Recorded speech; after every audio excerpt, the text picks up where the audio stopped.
So we're working to 80k as an educated guest. Yep. And today is one of those meetings where we're going to try and go through things individually and actually start adding it up and seeing if that 80k is realistic or have we just way underestimated. It's a big project, and the upstairs, some of the upstairs is done, so that's going to save us some money. Is there any other ways that you can think we can try and save money?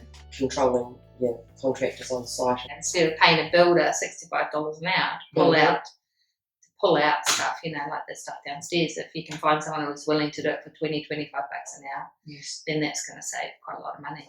I've got a fair idea what a kitchen costs and what a bathroom costs and what carpeting and vinyl and things like that. So we can do a rough estimate. And then as we get tradies in over the next couple of weeks, then they'll be able to come back and we can sort of, streamline that down. So hopefully by the time we start the project, we're going to have a budget that we can work to. We will definitely have a budget before we start this project. Your timeline is critical and your budget. You're loaning the money, first of all, so the longer you loan it, the more it's going to cost you. Yeah, you can back to back with contractors. They, some can be working downstairs, some can be working upstairs. From the time we buy to the time we sort of put it back on the market, I think 2 months. Yeah, so once you've actually got your list of works, we'll sit down and estimate what we believe it is here. And then once we get the quote, we fill that in. And then if there's any variance, if the quote, let's just say the painter comes in and says it's going to cost me 20 grand. 20 grand to paint the outside of the house. We'll have his quote there. We'll have a contingency on it. They might quote 5 or 20,000 to do it, and it's the extras that they charge for is where it kills you. That's where you need to be really careful when you get your quote. You check that everything you've got on your list of what you want done is in there, because that's where you can get tradies costing more. Yeah, if they just go, 20,000, she'll be right. We'll get it sorted, love. Because you don't know what he's actually going to do for that 20,000. Is that just washing the building in one coat of paint? Right. For all you know, you want the job done properly. You need it itemised, and they should be able to itemise it.